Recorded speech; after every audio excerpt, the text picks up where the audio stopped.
to the June the 29th, 1987 taping of It Happened in Grand Prairie as we bring back memories of Grand Prairie of the past. And this is our history tape number 45. And we are so delighted to bring a very special family today, the Newberrys and Mrs. Newberry's mother, May Ruth Griffin. And we want to welcome you to the show, the Newberrys and May Ruth Griffin. Welcome to It Happened. Wonderful. All right. Now, it's wonderful to have longtime residents of Grand Prairie with us. And you all may not have been here as long as some people in Grand Prairie that are natives of Grand Prairie, but we're going to start with Mr. Bill. Bill Newberry, we'd like for you to start out by telling us maybe about your genealogy. Give us your full name, then give us the name of your mother and father and your mother's maiden name. Set the stage for us, and then we'll ask you a little bit more about maybe your brothers and sisters. Well, my mother's name was Pearl Hanchard. All right. And my daddy's name was William H. Newberry, sir. All right. And my mother came from Indiana. And I was raised down in East Texas in Morris County. And that's M-O-R-R-I-S County? Morris. In the little community of what? Cason? Cason. And I finished high school at Dangerfield. At Dangerfield. You finished high school at Dangerfield, Texas. Well, that's wonderful. Now, Bill Newberry, did you have any brothers and sisters? No brothers, no sisters. No brothers or no sisters. You are the spoiled one then, aren't you? Wonderful. All right. Now, Bill Newberry, before we get to speaking with Miss Betty to tell us how you all met, what brought you from Dangerfield area, down in the Cason area, Morris County, to this area? Well, after the war, after I got out of the Army. Well, all right, tell us before you got out of the Army, what branch of the service did you serve in, Bill? The Army. Just the good old Army? The Army, that's right. All right, and when were you discharged from the Army, and where did you serve in the Army? 1945, in Europe. In the European field? Mm-hmm. Mm-hmm. And then I'd met Betty, and we got married in 1944. And that's what brought him to That's what Dallas. And that is what brought you to the Grand Prairie area, right? Shady Grove. To Shady Grove. That's very important. 1946. In 1946, you came to the Shady Grove area, and at that time, Shady Grove territory, so to speak, was not in Grand Prairie, Texas, was it? Right. All right. We wasn't included in Grand Prairie till 1972. All right. Now, was there a school out in that area? Yes. All right. What was the school out there? Shady Grove School. The Shady Grove School. Was it elementary, or what grade level did they have? Ninth grade. Up through the 9th grade. And probably about 4 teachers. And probably about 4 teachers. All right. And what did you do, Bill, in Grand Prairie, Texas, after you got out of the Army to make a living? Well, we went into the chicken business, but we went out pretty quick. All right. First it was chicken experimentally, and then after you left the chicken business, what did you do then? I went to work for Timco out here. For Timco? Engineering. In the engineering department. Worked for about a year and a half. All right. And then what happened? Then I went into the mail service. Into the mail service. And spent 30 years. And spent 30 years. And where was your ports of call for the mail service? Well, actually, it's out of Dallas. You were out of Dallas. Out of the terminal annex, or where? I run on the cotton belt from Dallas to Texarkana when they had passenger service and en route mail distribution. All right. Well, that was an exciting adventure, Yes. wasn't it? Sure was. That is great. And you stayed with them how many years, sir? 30. 30 years. And then when you retired, you just settled down in Shady Grove, and then what happened? And then we moved to Sunnyvale, in Grand Prairie, out of Shady Grove. Out of Shady Grove, into the Sunnyvale, on Sunnyvale Road, into the Grand Prairie area. Well, that's a pretty good little history of Bill Newberry, and I know that you all are involved in things here in Grand Prairie, but I'm going to come back and talk with both of you about being member of the citywide prayer breakfast, and don't you let us forget that as we go into it. All right, Betty Newberry, you're next on the hot seat. Now, before we get to your mommy, who is sitting by my warm side, we want to talk with you a little bit about Betty, and then we're going to let her tell about her parents' genealogy. But we want you to give your mother and father's name, any brothers and sisters, anything you'd like to say about Betty Newberry before she became a Newberry. Would you look out into your camera right here and tell us about that? Okay. Well, my mother's name is May Ruth White, Jurgen. She was Jurgen before she married. All right. And my daddy was Henry C. White. All right. His mother and father had a cleaning business in Dallas, F.H. White Cleaning Company, All right. on Cedar Springs, and I was born right off of Cedar Springs on Reagan Avenue in the same home that my mother was raised in. All right, now this same home that your mother was raised in, we just happen to have a painting of that. And Bill, would you like to hold that up, and maybe we could get a photograph of that, let the cameraman swoop in on that. And this is over in Dallas, right? On Reagan, On right Reagan? off of Maple Avenue. All right, is this home still standing? No, It isn't. apartments are there now. Isn't that a shame? Well, isn't that a lovely old home? And myself and my two brothers were born in this room right here. I see. And who painted this lovely painting? And I painted the picture. And you painted the lovely painting. Isn't that wonderful that you have that for a memory of the old home place in Dallas before you moved out to Shady Grove? This is my grandfather and my great-grandfather and my mother and her sister that are in the picture. That you have them, and you painted that from a photograph?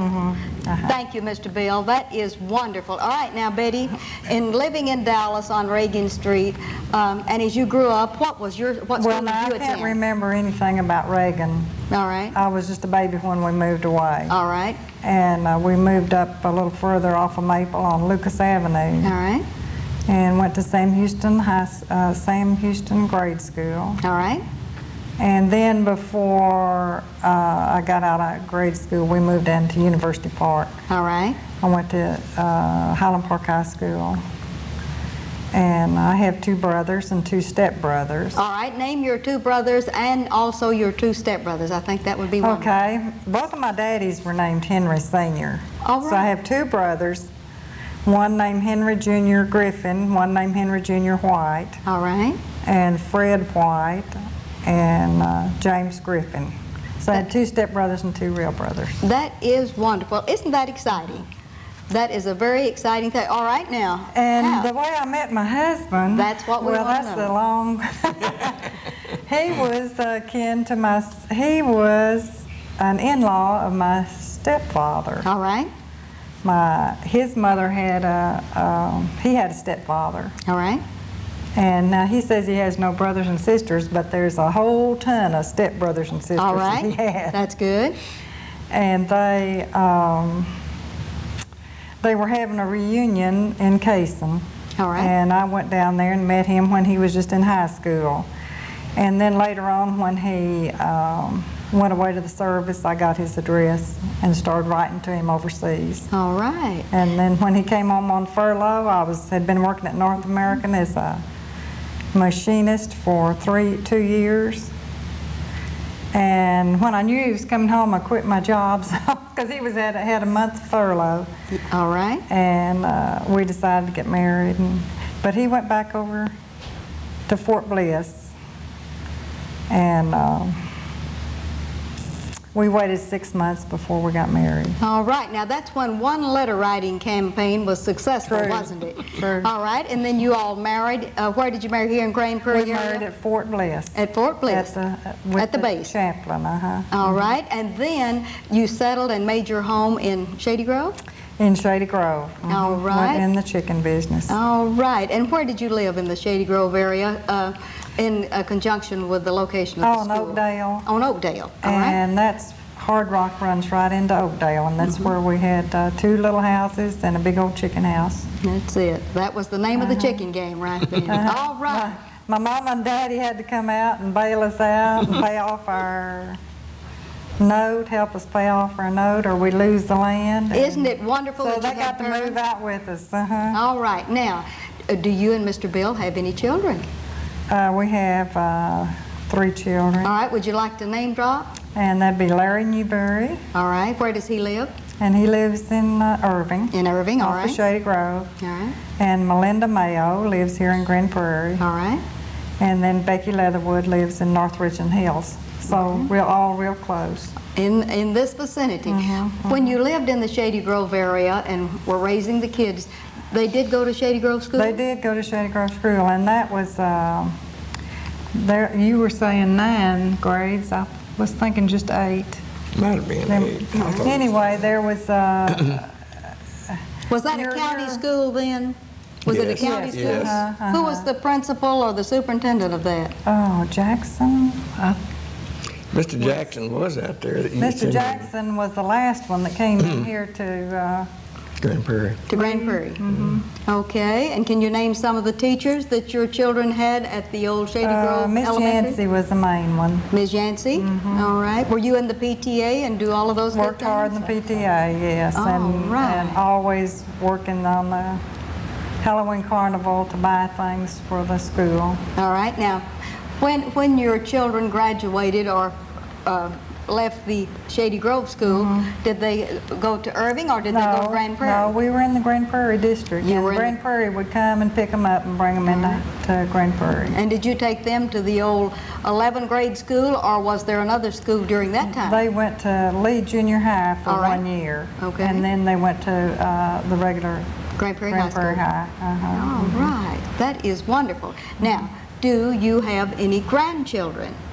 Well, I have 4 grandsons and 1 granddaughter, and it looks like I'm going to get 2 more grandsons that are, my daughter's going to marry again. And All we're gonna right get- now. So I'm going to end up with 6 grandsons. Would you like to name your current grandsons and granddaughters? Okay, let's All right. see. And tell me who the parent is. Well, the oldest one, I even hate to say how old he is. He's getting so old. My oldest grandson will be 22. And what So is his name? That's Kenneth Newberry. And then I have Larry Jake Newberry. All right. And he just graduated from high school in Garland. They live in Garland. All right. And then Becky lives in North Richland Hills, and she has Cheryl Leatherwood, that's 16, and Chad, that's 13. And then Melinda here in town has a 10-year-old named Brian Mayo. All right. That is a wonderful collection. All right. Now, have you ever worked out of the home since you left the Timco environs, Betty? Yes, I forgot you remembered that. When you were a machinist at Worked Timco? with your husband. Yes, you sure did. Yes. Or did he work there? Or Yes, he sure did. Yeah, I was thinking he was Yes. probably one of my teachers that taught me how at the school. Right. I did, after the war, and after we were married, I stayed home 15 years and raised my family. I didn't think wives and mothers were supposed to work. All right. It became a case of necessity, and I did go to work and worked 27 years at Kmart. Wonderful. Just retired last year. That is a wonderful, and now you're out on Sunnyvale trying to keep Mr. Bill busy, Yeah, right? yeah. All right. Betty, we're going to let you rest for a minute because now we're going to get along with May Ruth Griffin, who is very special and I believe lives with you Yes. on Sunnyvale. And her sister. And her sister, which you all are wonderful to care for your mother and for her sister also. May Well, Ruth she Griffin, takes care of us. I felt it. She's already monitored the show here today since she's been here, and isn't that wonderful? Great, great. Now, May Ruth Griffin, mother of Betty Newberry and all of your other children, we would like to give you a special exhortation for coming on the show today, and we would like for you to look out into your camera and let everyone know what a wonderful young age you are today. I know you won't mind telling your age before No, us. I can't Deny fool it. anybody. I can't deny my age with All as many right. great grandchildren as grandchildren as I've got. Oh. I'm 82. 82, magnificent 82. I was born in 1905 All right, now you were born in 1905, but where were you born in 1905? in Dallas. In Dallas, Texas. In Dallas, Texas, All in right. the house that Bill showed you. All right, now would you give us the name of your parents and give us your mother, including your mother's maiden name? My daddy was P.B. Jurgen. I was your Jurgen. before I met him. Y-E-A-R-G-A-N? That's right. All right. And he married Julia May Webb. All right. And she, the Webbs, and her mother was a Merrill, who was a prominent family out in that part of town, out in the north part of town. Mm-hmm. And they married in 1905? All right. 1900 or something. And she was a Webb? She was a Webb. Is that the Webb area, the Webb The Chapel Webb area? Chapel area, and in my great-grandfather's home, my maternal great-grandfather, All right. the first Methodist church in Dallas County was organized in his home I see. out at Farmers Branch. At Farmers Branch, okay. And what is it now? Is it the First Baptist Well, Church they have downtown? they've taken that into the First Methodist Church Downtown? of Farmers Branch. Farmers Branch, all right. Now, does this just happen to be a picture of your parents? That is We're my going to see mother if we and can, father. this has a concave glass on it, and I don't know that our camera can pick this up, but we're going to try and see what we can do with that oh, that is wonderful, Mr. Bowles. And this is your mother and father. That's my mother and father. Tell us a little bit on their about your wedding mother day. and On father. their wedding day. All right, tell us a little bit about them while we're holding the picture here for Well, Mr. Bowles. he was 40 years old when they married. All right. My mother was 24. All right. And the interesting thing to me was the fact that my mother didn't have any children for quite a while after she right. was married, and she loved children. All right. And Did she work for a living? well, before she married, she worked for Sanger Brothers. All right. That was when you couldn't go down and buy ready-made clothes. And the ladies came and picked out their patterns and their material, and Mother was a seamstress How wonderful. who made the clothes then. All right.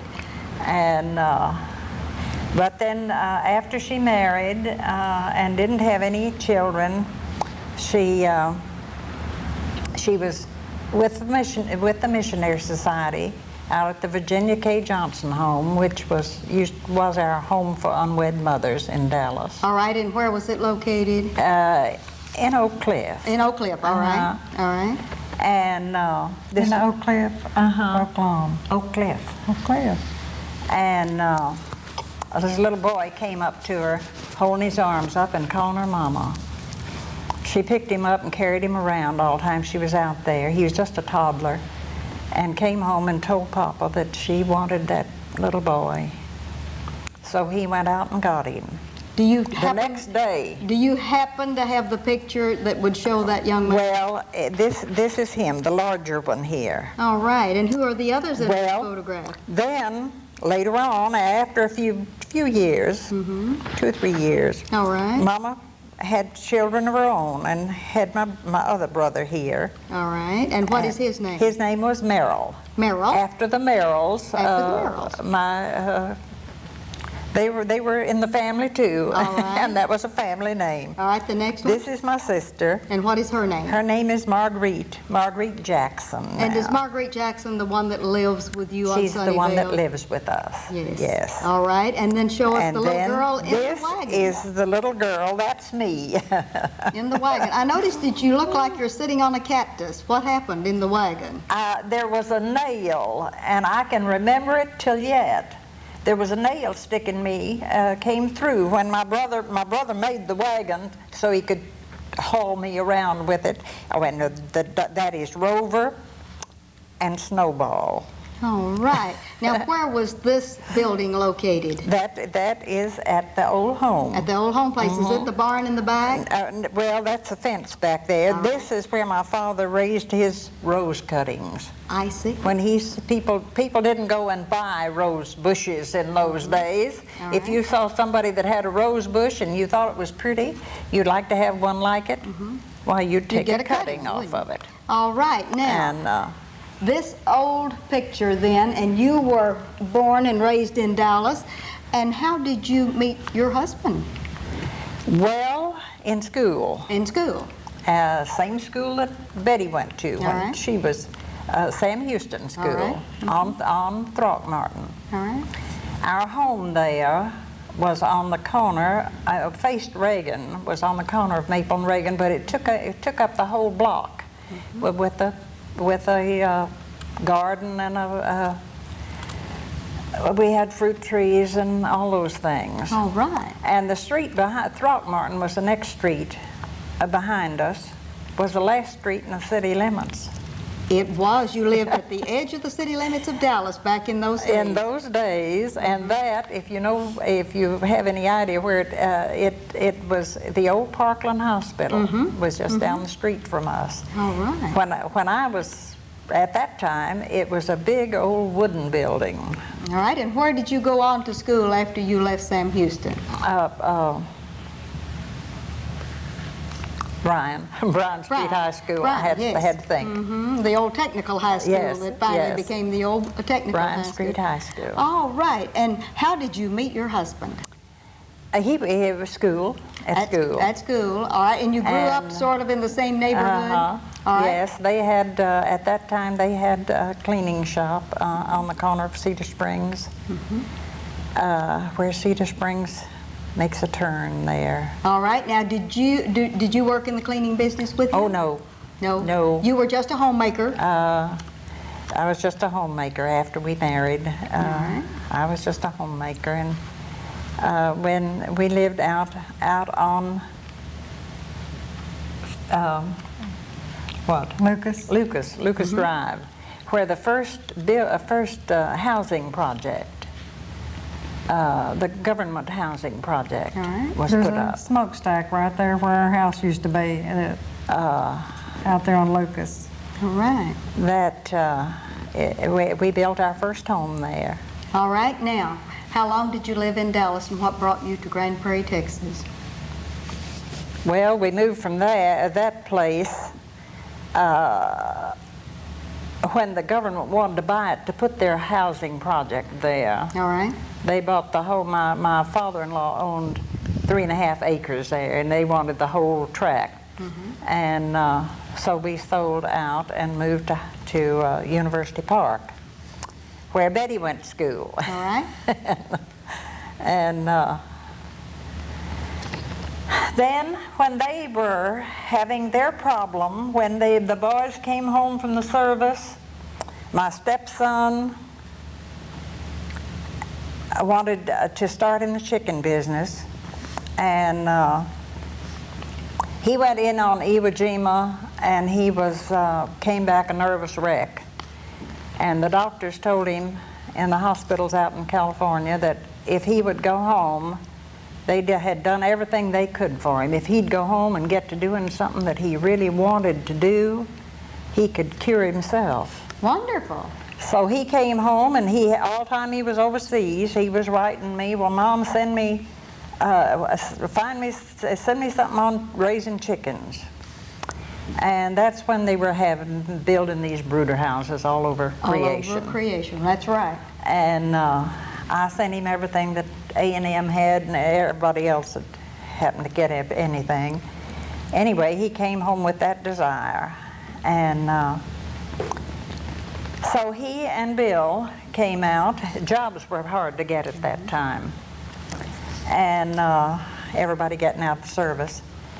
They came home, and they were going to go out and they were going to start this chicken business.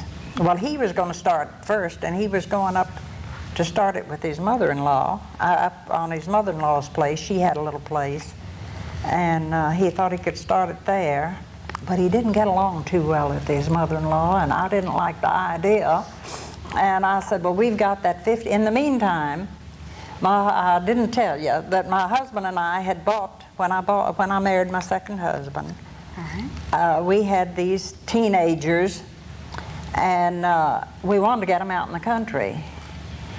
So we found this 15 acres out at Shady Grove and bought it. Wonderful. But we never did get money enough to build a house on it. But you had the land. So we had, when the boys came back from the service, we had the land just sitting there.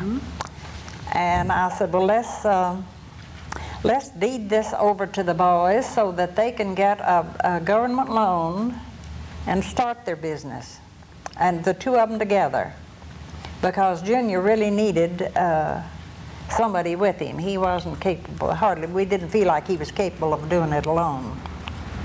And Bill had come home and he was without a job, and so they went out and they got a loan on the place and went out, but they couldn't find, you couldn't buy lumber in those days. Right after the war, it was hard to find, wasn't it? You could not buy it unless you, and somebody told them down at City Hall, told them that there were a lot of grain bins, that there'd been a good wheat crop the year before. And there were a lot of grain bins that hadn't been used, that were just laying by the railroad tracks out at Garland, that they bet they could get them cheap. So sure enough, they went out and found out that they could get these these panels, which the grain bins were made out of, and bought up enough of them to make a big brooder house. Good. All right, now we have the house built, and then what happens? So there you are. They've got enough for the house, but their wives then, they were coming out from University Park out to Shady Grove every day, doing their building and going home at night. They were all living with me, and so they decided, well, gee, they thought there were enough of those bins out there, those panels, to make two little two-room houses. So that's what they got to make the houses? Make a house and get their wives out there with them, and so they wouldn't have to be running back and forth so much. All right. We have the houses built, but we're going to have to get to Betty and Bill and find out how you came to Grand Prairie, Texas, because, Betty, when did you bring your mother out to Grand Prairie? Well, we were just out there about a year when, to Oakdale. Yes. And they came out to help us pay off the notes. We lost so much with the chickens that... Well, the bottom fell out. Let me butt in, because she's not telling it. The war ended by the bottom fell out. By the time they got their first brooder full of chickens ready to sell, and got them, I think they possibly got them sold. The bottom the war had ended, and they were sending all the grain over to feed the people. All righty. We're going to have to close our show in spite of the fact that we don't have the chickens raised or anything. Don't you want to make another one? All right. We want to thank y'all for being on the show and telling us about it and about your experience in Shady Grove. And this is Ruthie Jackson reminding you that history is as we live and do, and we're going to have to get back to finish this story on another night.